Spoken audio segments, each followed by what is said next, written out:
98 až 2000. Dvojnásobný majster Európy. 98, 99. Pretekár, ktorý v lani vo Viedni prehral vo vzájomnom súboji s Evgeniom Pľušenkom. Sledujme teda jeho krátky program.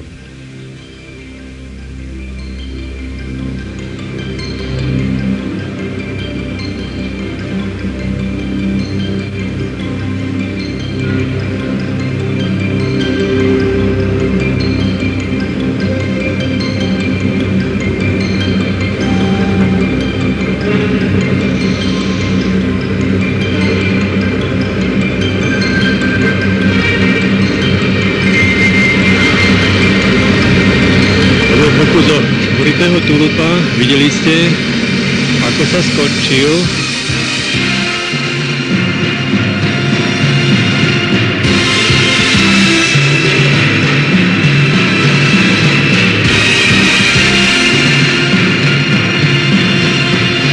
Trojitý axel precízne.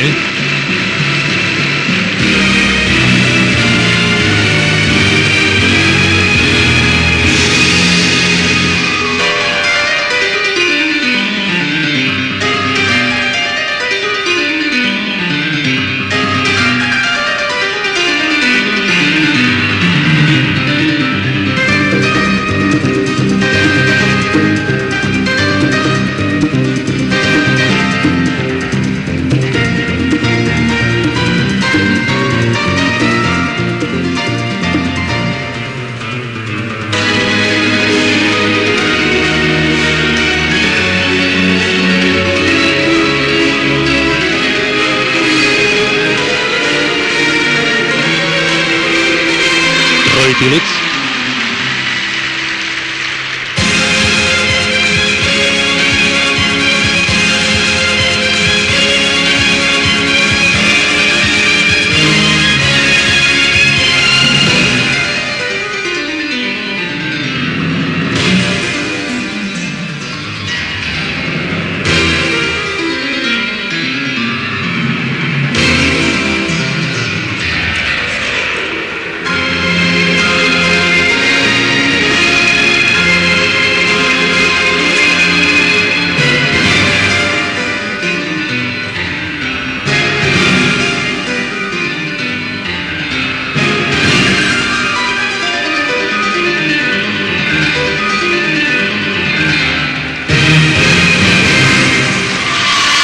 Jagudín je nesporne výraznou osobnosťou v mužskom krasokorčľovaní. Môže to potvrdiť aj Jozef Sabovčík, napriek tomu, že výborná kombinácia so štvrtým tulupom nevyšla.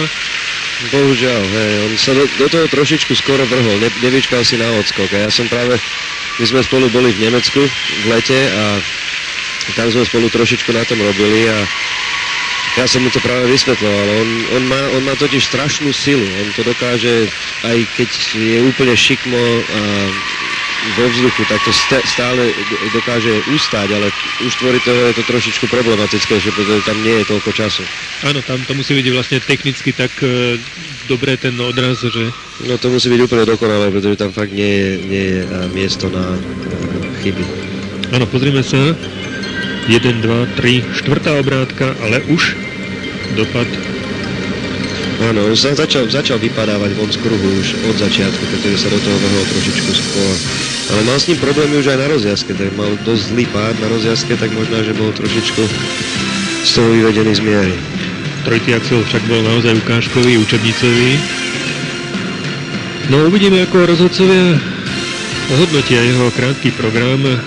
Je to nesporne pretekár s momentálne najlepšími výrazovými prostriedkami na ľade.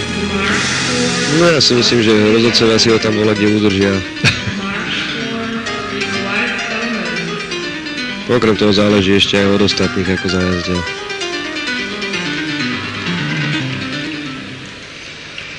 Trénerka Tatiana Tarasová. Nie je spokojná s tou prvou známkou, ale ani nemohla byť vyššia. Predsa len... Vyššia určite nemohla byť, pretože museli mu zraziť za nesplnenú kombináciu. A to je v podstate 5 desatín.